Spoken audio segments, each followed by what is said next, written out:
it opened my eyes.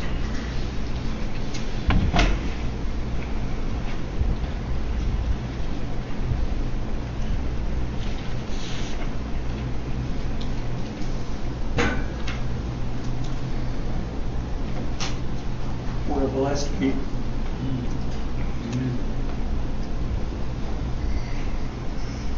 For God to allow us to be born in America, we're truly blessed.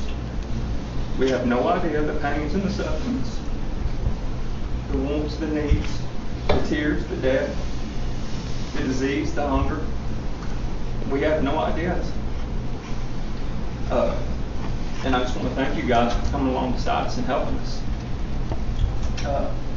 This truly is the work of God. We left last Saturday. I'll briefly describe what we did on our adoption, and I'll read what Kimberly wrote, and then I'll just share a couple things from my heart. We left last Saturday morning for Haiti, and as most of you don't know, that you have to fly from Tennessee to New York in order to get to Haiti, which is south. So from Tennessee we went to New York. New York we went to Miami, and then Miami we went to Haiti. We were told, when you get to the airport, you hold your bags and you hold them tight. Don't let anybody grab them. So as soon as we get to the airport, a man walks straight up to me first thing. And he's trying to grab my stuff, and I'm like, no, we're fine. And he takes a piece of paper and he opens it up. He goes, Jeremy? Kimberly? I said, yes, thank you. So he was the man that was sent to pick us up at the airport, and that was a relief. And we got our bags, and he looked at me with a very serious look, and he said, what's in your bags? I said, diapers and wipes and children's clothes. He said, okay. So we went to the customs guy, and he told him in Creole, and he just kind of looked at us and looked at the bags, and he said, go on. So even when we got to the airport, it was a very intense experience, and even walking down the outside sidewalk just to get to the vehicle waiting for us, people everywhere just staring at you, just a look.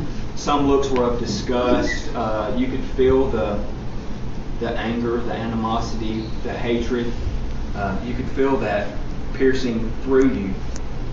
So we made it to the vehicle, and it was an hour and a half car ride to where we were staying. And that hour and a half car ride, it basically consists of potholes, gravels, dodging other cars, dodging goats, horses, cows, whatever you need to dodge. Speed bumps that were literally that high, that were set up so that they have armed guards waiting in case they want to stop your vehicle and just see what's going on. So we made the hour and a half car ride, 10 miles an hour, 60 miles an hour. Just it varied. It was kind of intense car ride in itself. And I asked our driver, I said, because in my flesh I'm already going through all the fears, all the what ifs, all the doubts, and I automatically, as soon as we got there, I removed Jesus.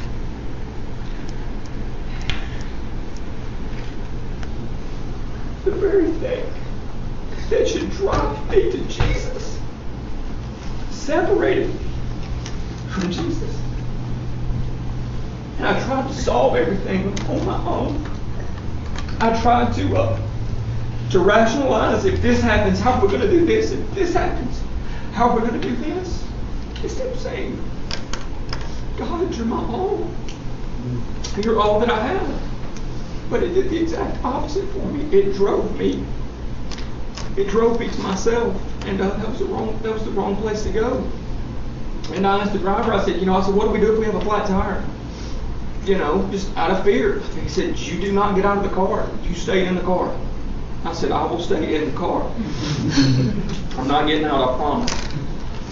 So, on the drive, you see everything that you've seen on TV. You've seen the tent cities. You see people living in a 10 by 10 tent, box, whatever it may be. No running water, no toilets, nothing like that. And then we pull into our resort. Palm trees, beautiful beach, buffet, beds, air conditioning. And that's what Kimberly writes about, is at the road, you have ugly. And as soon as you pull in, you have beauty.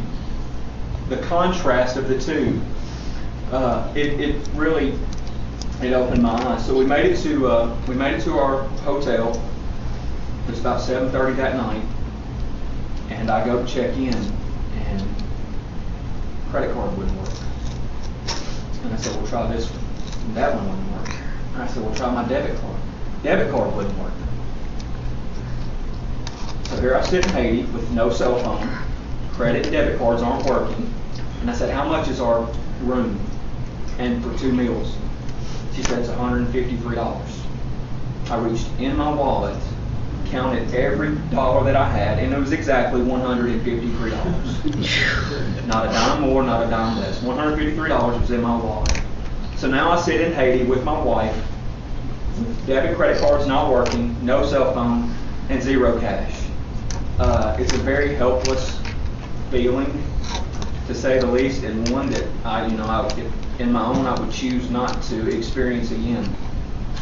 Luckily, we met some people in Haiti that allowed us to borrow money for the rest of our trip to provide for us, and we mailed them a check back.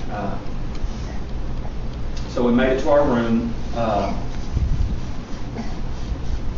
The first full day that we were there, we didn't have running water until 6 o'clock that night.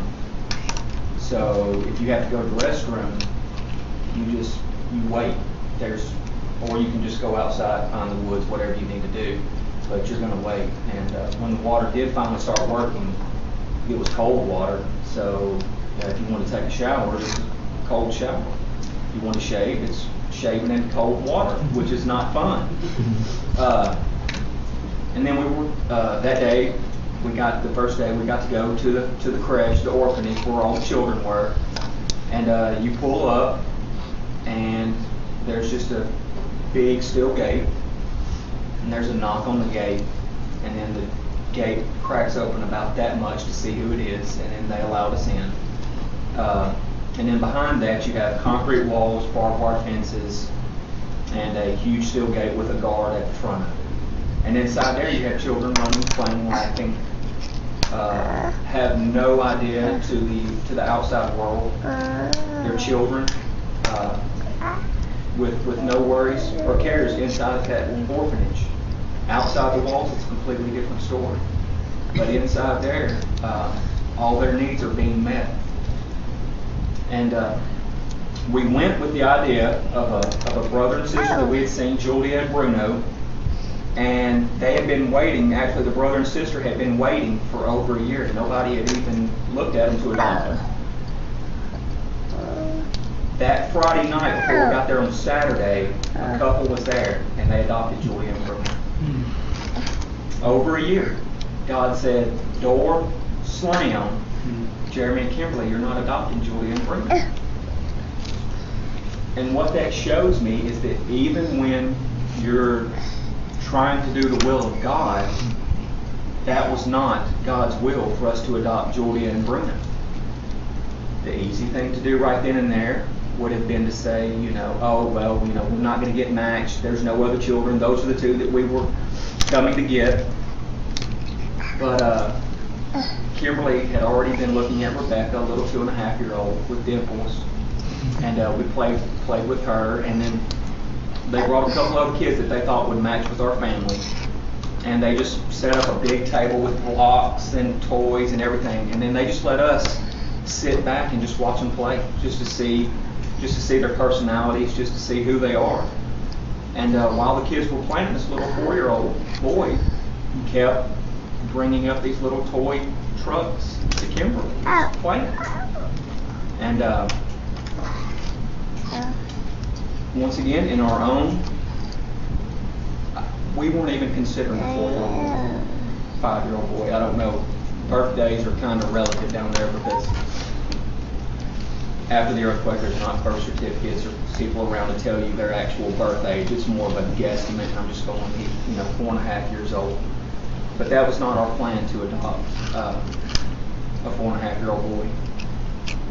But God said, "Jeremy, here's your son Stephen."